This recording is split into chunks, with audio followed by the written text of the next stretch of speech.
How do you do? This is Trixie the Golden Witch, ranting, raving, Ota Queen, and mother of AnyTube, and you've made it to the very end of Vlogust. And as it happens, the end of my career as a professional YouTuber here on the Yig Studio channel. I'm done, y'all. I'm just done with it. It's not worth it. It honestly hasn't been worth it for a while, but I've been afraid. I've been afraid of giving up my job, especially when it was a consistent revenue source and something I needed to survive for a while. But I'm in a situation now where I'm able to explore and be artistic because of the fact that I am, living with the ASE Presents studio. So having a roof over my head and not having to worry about paying rent means that I don't have to really put in the insane amount of effort I've been putting in to make less than minimum wage for the last year or so. YouTube has punished my channel. I don't think I can recover. Every time I actually have a video that is even successful, I end up with some kind of copyright dispute that just immediately tanks its growth potential. I face these constantly changing rules of what YouTube prefers from my channel. And basically, if one of my videos doesn't catch on with enough of my subscribers immediately that it ends up showing up in the sidebar of some other video, it has no growth potential. And YouTube just isn't pushing my videos that way anymore. I realized that there must be some type of content that would engage my audience again. But I've explored every avenue of what I think is possible in the realm of that, and none of it's working. I mean, the biggest pop I had in the last year was my Mushoku Tensei video, which has about 70,000 views, and that took me, after like a month of fighting to get it back up, from when it had about 35k views. It had been taken down for like a whole month, and I'm shocked it even got as big as it did. There was a time where if I didn't get 100,000 views in the first day of a video coming out, I was like disappointed. Or if it wasn't 100,000 by the first few days, I expected my videos to have 100,000 views. I expected them to have upwards of 300,000 in the long term, or even to reach 1 million if I was really lucky and that video really blew up. I have a bunch of videos that have a shit ton of views, and they still gain lots of views. Actually, YouTube promotes my most popular videos more when I don't post new videos. Every time I stop posting new videos, I start getting tons and tons of comments on how to recognize a terrible anime in just one video, and the Asterisk War Sucks Complete Edition. When I actually put out new videos, I start getting, comments on those videos, as you would expect. I have a fairly active community of people watching my videos, but there's also just so many different intents of the people who watch my videos. Some of them are engaging for the sake of hearing what I have to say about whatever the subject matter is. Some of them are there to hear just about that specific subject of that video. Some of them are there because they don't like me and they're looking for something that they can make fun of. I read all the comments, I respond to all of them. I really have, I've enjoyed the communication that I've had with my audience, even though there's been lots of negative communication over time. And, I really pulled back from talking to my audience nearly as much as I used to. I used to be a Discord person. I used to be much more of a Twitter person. I've really backed away from the internet. I like talking to people through the controlled environment of me creating like a crafted speech that I'm thinking about, trying to make it responsible or make it something that will affect people the right way or get a conversation that I'm interested in started. And I still enjoy having those conversations, but the view counts are so low that YouTube is not promoting the videos because it views my channel as a failure. It views me as a channel that cannot engage its 310,000 subs to actually watch the content. And in fact, when my channel is doing well, when I'm getting lots of views, I'm usually losing subscribers. When I started this job, I had been living in abject desperation for like 8 years. I was depressed through most of my teens. I didn't know what to do with myself. I didn't know what place I could fall into in society. The only thing that I did, just because it came naturally to me, was writing about anime on a blog. And I had no idea how to make money doing that. And so I had kind of just lost hope with the idea that anything that came naturally to me was something that I could do, that I was going to have to force myself into some kind of field that I didn't understand. A part of me wishes that I had done more of that when I was younger, leading up to that point, and not had to end up resorting to something like YouTube as what I ended up doing. But after having lived with my parents who, kindly supported my ability to live, I wouldn't have been able to, completely cower away from the world if not for the fact that my parents took care of me through all of that. As I was getting to an age where it was embarrassing to be living at home. In my mind, I was 22. My parents didn't want to have adult dependence, and I wanted to have more for myself. So whatever it took, I was going to find a way to make some kind of money and eventually make it out of that house. And when I, finally discovered YouTubing as something that could be done as a job because of the Game Grumps, just the fact that they both, Aaron and John, were, doing it as a full-time career, it made me aware that that was a thing that could happen. And then I found, through Egoraptor Sequelitis and Errant Signal talking about video games, even like Extra Credits, Yahtzee Croshaw, who I was a huge fan of for a long time. All of those writers and video producers convinced me that their style wasn't that different from mine, and I could do that kind of thing and make a name for myself on YouTube. And I intended to do it as a video game analyst. Instead of doing video game analysis, I started off making videos about My Little Pony, and those blew up really quickly. I ended up being Digibrony. That was my first blow up identity that people knew me as like a celebrity within a small clique of the internet of the Brony fandom. Within that subset, built an entirely unique fan base. I had tons of imitators, and I through going out to conventions and meeting people and having tons of Skype contacts and talking to lots of people, meeting my first girlfriend, everything that I gained socially from that, kept me in that sphere for longer than I intended to be. It was always my intention to just talk about MLP for as long as I thought it would be interesting, which is a year, and then switch gears to, again, video game analysis. But, growing so much as a person through the MLP sphere kept me a part of it until the point at which I became friends with a group that we at the time called the Horseshoe Crew, where it was, Endless Jess, who was one of the first YouTubers that ever discovered me and talked to me, Tom Oliver, who was also one of the first YouTubers who discovered me and talked to me, the two best brothers who bitch about ponies, Ben Saint and Nate, the best guy ever, and Give and Take, and Mage, who I had not talked to as much, but, was also a part of our group when we made a podcast out of having a Skype group that all of us were in eventually after we had all gotten to know each other. And because of the fact that we had so much fulfillment in the friendship of that group, I kind of distanced myself from the celebrity because I quickly became disillusioned to the way that people treat celebrities. There's plenty of celebrities who've spoken about this. If you've never heard the song The Way I Am by Eminem, or Jay-Z's verse on So Appalled by Kanye back on the My Beautiful Dark Twisted Fantasy album, both of those are songs that perfectly express how I was feeling by the end of my time in the Brony community. And so I really just didn't want to be a part of that identity anymore, and I wanted to move on to talking about something more interesting and see if there was a fan base that would appreciate the kind of writing I was doing that wasn't quite so abrasively self-absorbed. So I left the Brony community. I became an anime YouTuber again.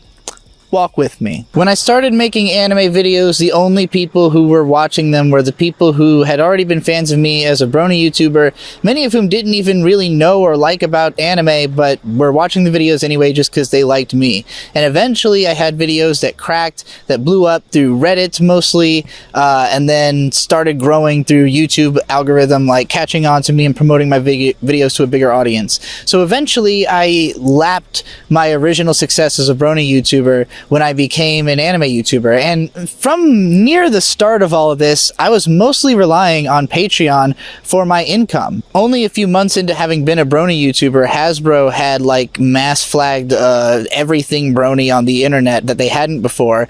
And so I had lost monetization for a long time. I was only making money through Patreon, and it was only like $600 a month for a while. Eventually, I got up to like a couple thousand, and as I was growing, I really didn't know like what height I was trying to achieve, where I was trying to go. Initially, it was just like, I want to make minimum wage, and that justifies this as a job because it means that this is as good as having just like a shitty job that maybe I would never advance in. And then, you know, at some point I was like, I want to make middle class income, like the vague idea that like middle class is like $45,000 a year, and I eventually got to that. And then when I was there, I like didn't know what to do with the money for a while because I had never expected to reach that point in my life. I just didn't expect to be a person who would ever like have a life worth like protecting or sharing with other people. You know, when that opportunity suddenly arose, it was like really exciting, but also terrifying. And so like I finally set out, you know, to try to find something to do. I met my second girlfriend, my first fiance, and you know, you may remember having been pretty heavily involved in the channel, and I learned a lot about myself through that relationship, through having somebody that I put all of my trust in and spent all of my time with and really like ran all of my ideas through. Got a closer sense of myself and like what I expect from myself as a person, and like what it means to really communicate with someone else, and also how that communication could totally fail as that relationship did. And I made a lot of huge mistakes in that period of my life, especially with regards to money. I didn't know the value of it. I didn't know what I was trying to build or what I was trying to protect because I didn't know who I was. I didn't know long term who I thought I was supposed to be, like what kind of person I was meant to become through making more money or having more connections. You know, I started going to conventions around this time that like I was actually invited to and like flown out to Anime Expo and Crunchyroll Expo. And when I finally did those things, I was so much more interested in self-exploration that I was going through with my girlfriend at the time that I didn't even want to go to those conventions. Like I was over celebrity life. I was really trying to figure out myself and figure out like what my domestic self was supposed to be. And it never really clicked into place. That whole relationship, I was trying to be like a husband, and I'm just not that person. I was like attaching myself to this masculine ideal that I had in my mind of like what a man has to be, because if I didn't live up to that, it just wouldn't make sense for me to remain the way that I was, like shielding myself from actually expressing like the kind of appearance and like personhood that I was looking for in life, you know? I'm gonna head over there.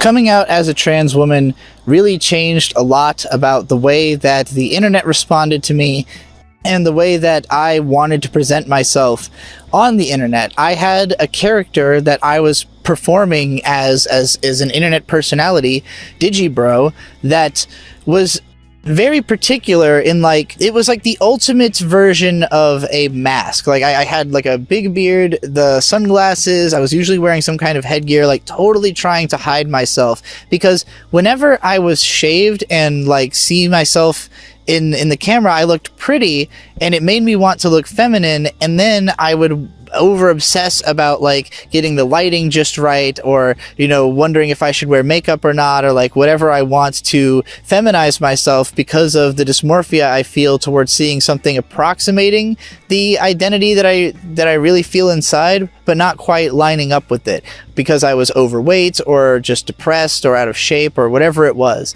And I figured out how to be like in shape as a guy. You know, I got that and then felt weird about it and didn't want it. Like there's a certain image that I have of myself that again is just more feminine, and it comes from the identity of feeling like a woman. And it's really difficult to express what that means or how that feels to people who don't relate to it. And a lot of people who do relate to it really don't want to hear anyone talk about it at all. So it's kind of difficult to be like openly discussing being a trans person or being trans, like just being, it's hard to be a trans person on the internet. In particular because the trans movement is so politicized right now in culture, where like for me growing up, I never associated like reading into gender identity stuff as like political. It was just interesting to me. It was just like a topic like any other aspect of psychology. Now, like, even though I talk about all kinds of psychological stuff, and especially how I relate to media in my content, and that's always been my bread and butter, otaku gonzo journalism, now that it's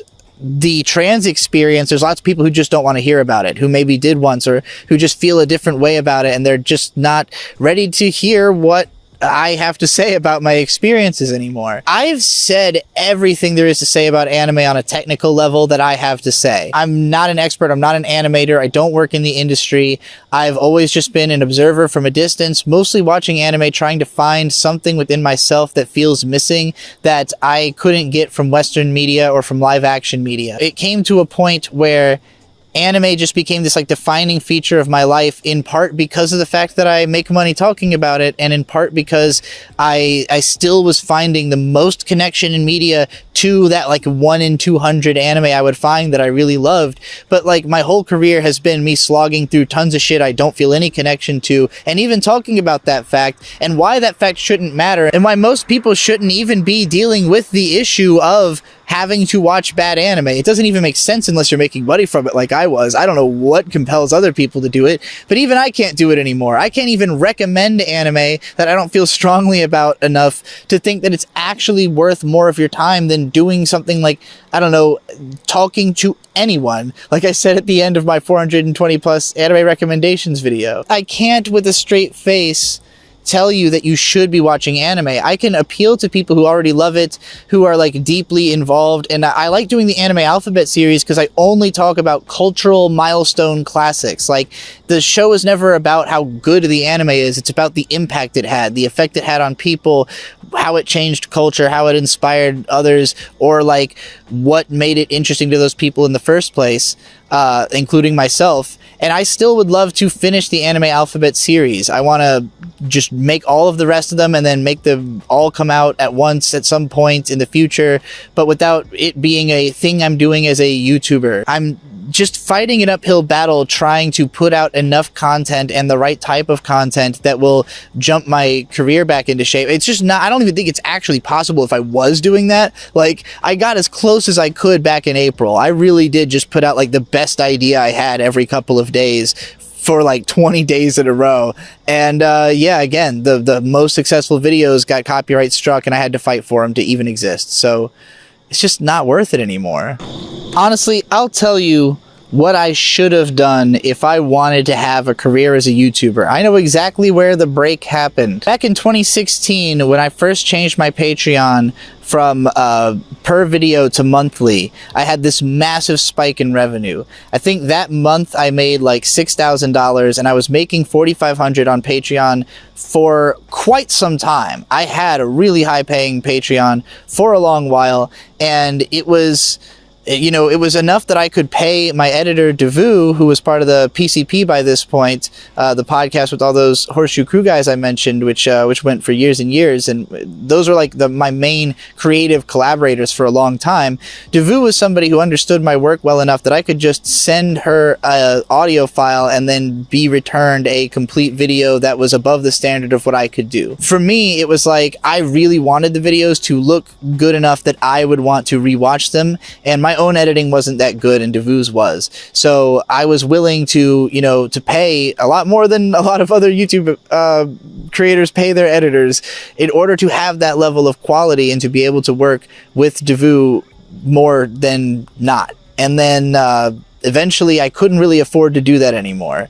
And it was honestly just a matter of me really not understanding what money is worth and what things cost that really damaged the way I went forward. Because as soon as I started making a lot of money, I immediately started, I moved out of the house.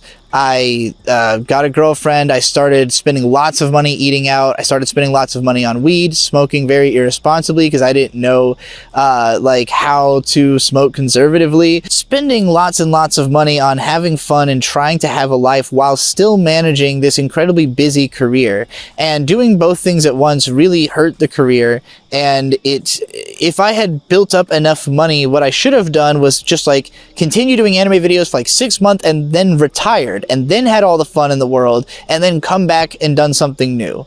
That's what I should have done right when I was at the peak. I should have planned out a really fun summer instead of just kind of meandering through doing shitty work all the time and spending all my money and not really having a plan for what the hell I was doing going forward. But again, I was still in a process of self-discovery. I was 25. I'm supposed to know who I am by now. I did not. So I was, really trying to figure that out before moving forward.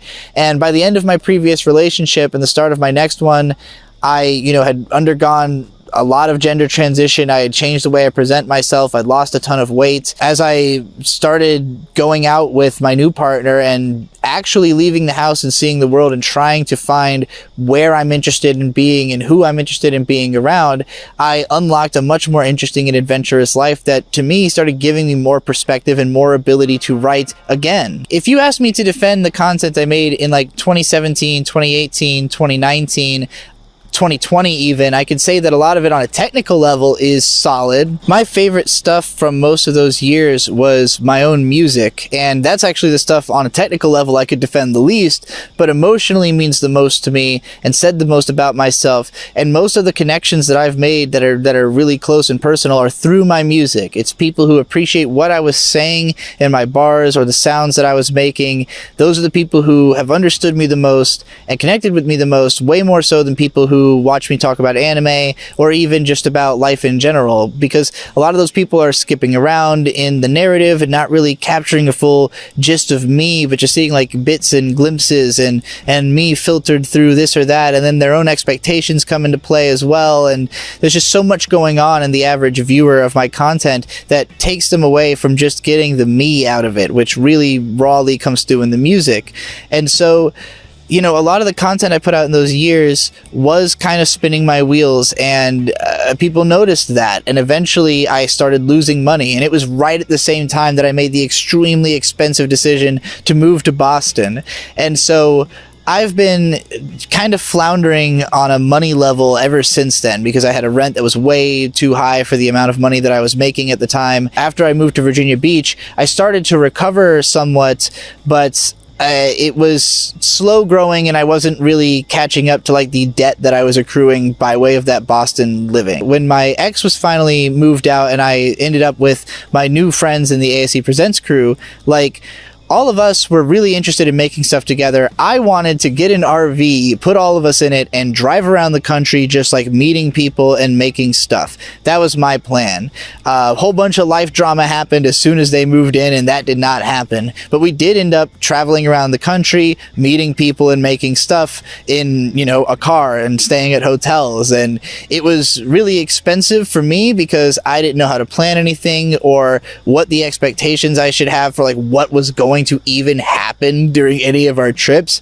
But I had all these learning experiences and came out the other side knowing how to do that kind of stuff, knowing what to expect, knowing how to prepare, and feeling really rejuvenated to create things. And ever since being around them, everything I've made has been something I could stand by a lot more because it had a ton of intentionality behind it, and I can remember what the creation process was like and what it meant to me, even if the audience didn't necessarily love it or react to it the way I expected them to, And even though I had I didn't really know how to take advantage of the people who were living in my house. I had Mint Salad, who I knew was a great editor, but had never really handled my type of content before.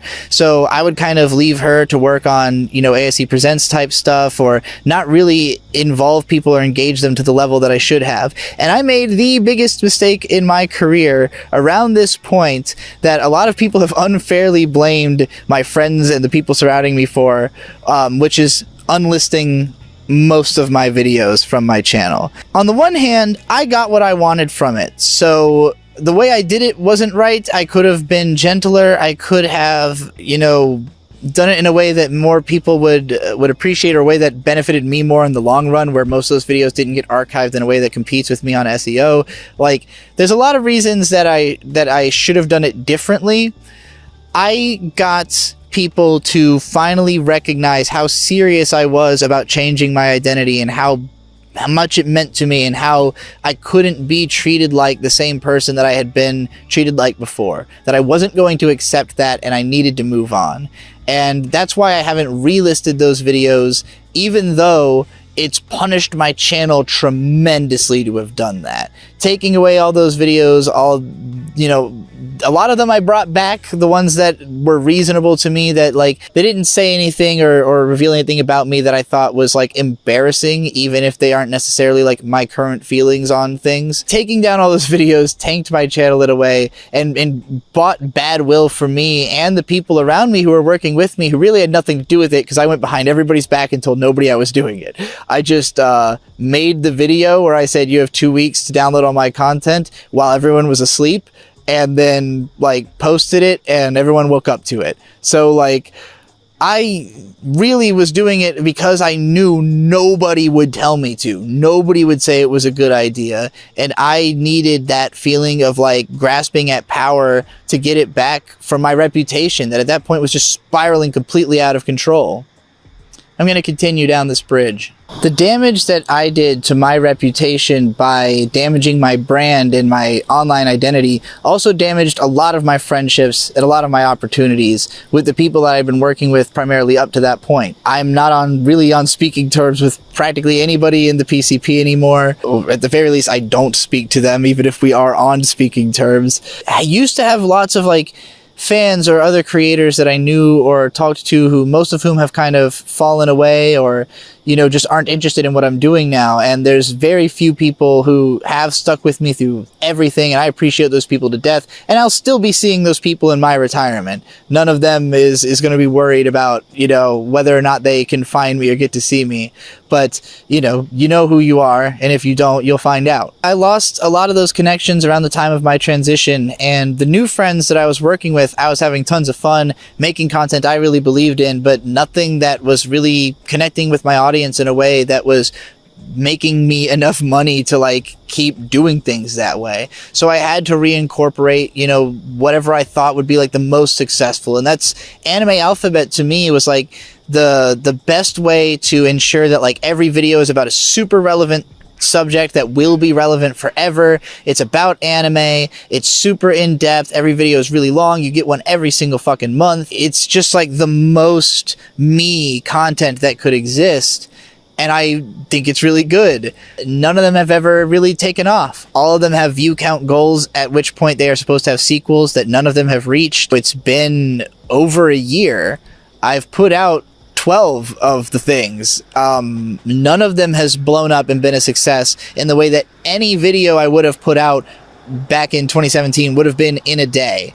So for me, it really is like I'm walking in the shadow of my former career while trying to build new things around it that I can't really spend the time and energy to make actually work or make good, because I'm spending so much time lugging this beast of a career behind me and trying still to make it work, to make it like turn out more money than it does, but it just hasn't. It's just turned out less and less money over the years. And again, whatever efforts I've thrown together to try to make people care again, it hasn't been enough. I've developed a lot of skills through this career. I've learned how to edit.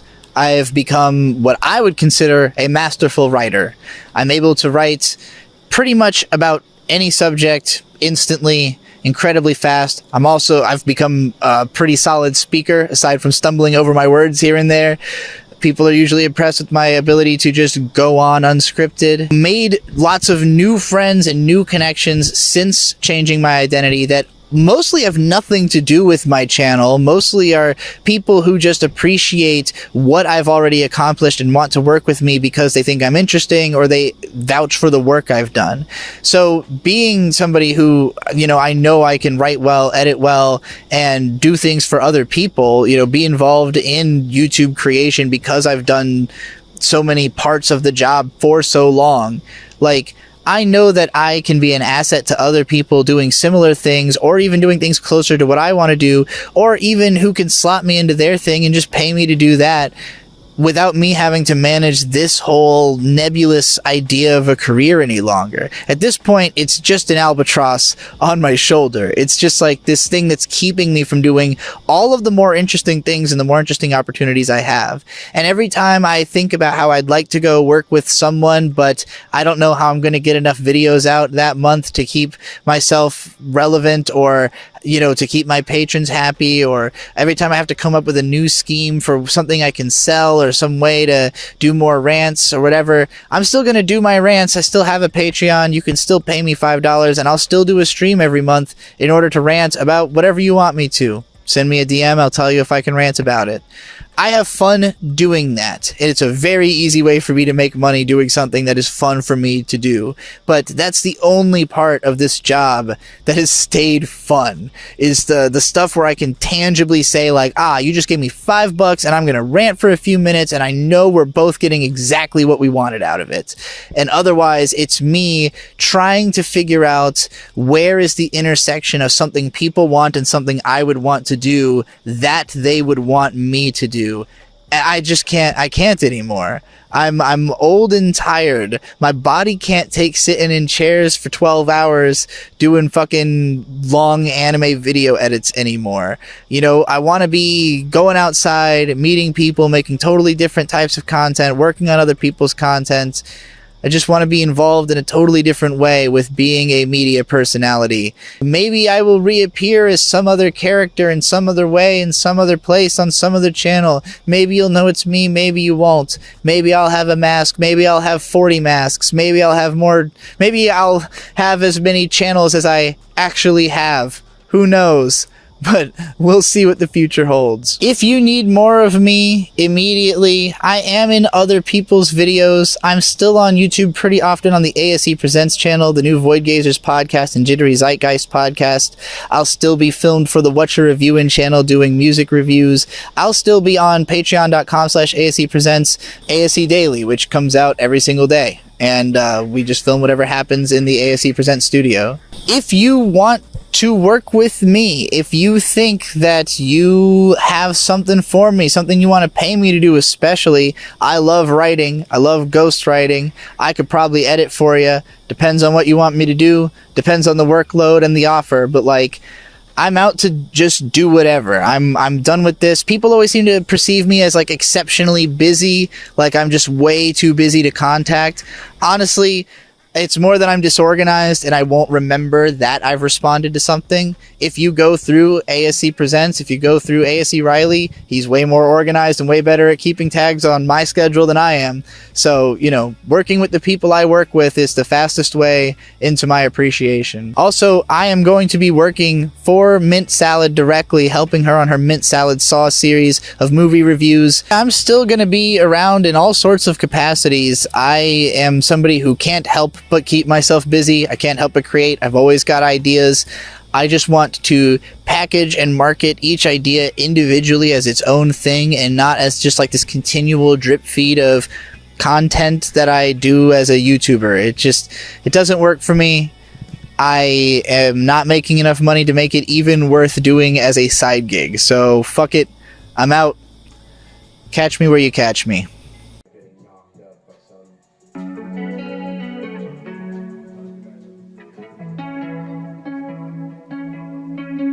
So I go AFK. Oh, and remember, every day forever.